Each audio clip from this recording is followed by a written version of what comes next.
EPFO का बड़ा alert, profile photo नहीं अपडेट की तो अटक सकता है पीएफ क्लेम। नमस्कार, आपके साथ मैं हूं सुरभि शर्मा। आप देख रहे हैं टीवी9 डिजिटल।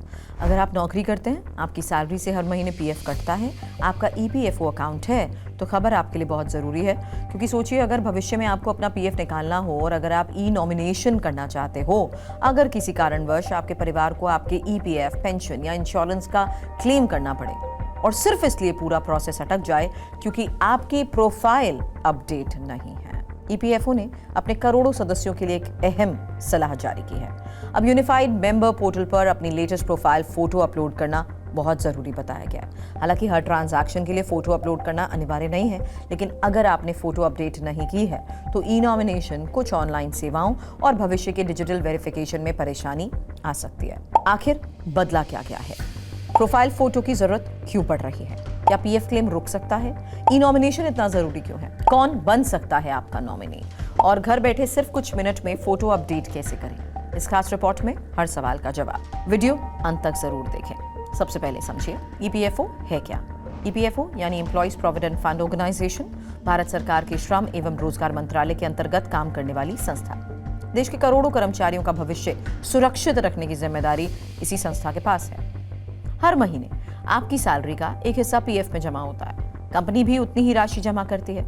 समय के साथ इस पर ब्याज मिलता है। रिटायरमेंट के समय रकम एक बड़ी पूंजी बन जाती है। लेकिन आज ईपीएफओ सिर्फ पीएफ जमा करने वाली संस्था नहीं रह गई। लगभग सभी सेवाएं ऑनलाइन हो चुकी हैं, जैसे पीएफ बैलेंस देखना, पासबुक डाउनलोड करना, ऑनलाइन क्लेम, एडवांस निकालना, केवाईसी अपडेट करना, ई नॉमिनेशन, पेंशन से जुड़ी सेवाएं। इन सभी डिजिटल सेवाओं के लिए आपका प्रोफाइल पूरी तरह अपडेट होना बहुत जरूरी है। अब उस अपडेट की बात करते हैं जिससे करोड़ों कर्मचारियों का ध्यान खींचा है। ईपीएफओ ने अपने मेंबर्स को ये सलाह दी है कि वो यूनिफाइड मेंबर पोर्टल पर अपनी हाल की पासपोर्ट साइज फोटो जरूर अपलोड करें। कई लोग ये सोच रहे होंगे कि फोटो की जरूरत आखिर क्यों?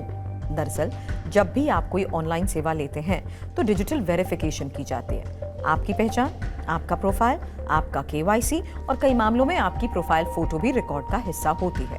यही वजह है कि ईपीएफओ चाहता है कि सभी सदस्यों का डिजिटल रिकॉर्ड अपडेटेड रहे, ताकि भविष्य में किसी भी सेवा के दौरान कोई तकनीकी परेशानी ना हो। एक और बड़ा सवाल, क्या फोटो नहीं होने पर पीएफ नहीं मिलेगा? इसका जवाब थोड़ा समझने वाला है, क्योंकि ईपीएफओ ने ऐसा नहीं कहा है कि हर ट्रांजैक्शन के लिए फोटो अनिवार्य है। लेकिन अगर आपका प्रोफाइल अधूरा है तो ई नॉमिनेशन पूरा करने में दिक्कत आ सकती है। कुछ ऑनलाइन सेवाएं प्रभावित भी हो सकती हैं। डिजिटल वेरिफिकेशन में देरी हो सकती है, यानी समस्या भविष्य में क्लेम के समय सामने आ सकती है। इसलिए अभी प्रोफाइल अपडेट करिए, ज्यादा सुरक्षित रहिए। अब ये भी समझ लीजिए कि ई नॉमिनेशन क्या होता है। मान लीजिए किसी कर्मचारी की अचानक मृत्यु हो गई। ऐसी स्थिति में उसके पीएफ खाते में जमा पैसा, एम्प्लॉइज पेंशन स्कीम यानी ईपीएस का लाभ और एम्प्लॉय डिपॉजिट लिंक इंश्योरेंस यानी ईडीएलआई का बीमा किसे मिलेगा, यही तय करता है ई नॉमिनेशन। अगर आपने पहले से सही नॉमिनी चुना हुआ है तो आपके परिवार को पैसा मिलने की प्रक्रिया काफी आसान हो जाती है। लेकिन अगर कोई नॉमिनी नहीं है तो परिवार के कई अतिरिक्त दस्तावेज देने पड़ सकते हैं। कई बार महीनों तक प्रक्रिया चलती है। यही वजह है कि ईपीएफओ लगातार ई नॉमिनेशन करने की सलाह देता है। अगर आपने अभी तक फोटो अपडेट नहीं की है, पूरा काम कुछ मिनट का है। पहला step, EPFO unified member portal पर जाएं, अपने यूएएन, पासवर्ड और कैप्चा डालकर लॉगिन करें। दूसरा स्टेप है, डैशबोर्ड में जाएं, प्रोफाइल या व्यू सेक्शन को खोलें। तीसरा स्टेप, अपडेट प्रोफाइल फोटो या अपलोड फोटो का विकल्प चुनें। चौथा स्टेप, हाल की पासपोर्ट साइज फोटो को अपलोड करिए। पांचवा स्टेप, सेव पर क्लिक कर लीजिए। अपलोड होने के बाद एक बार प्रोफाइल खोलकर जरूर देखें फोटो सही तरीके से दिखाई भी दे रही है या नहीं।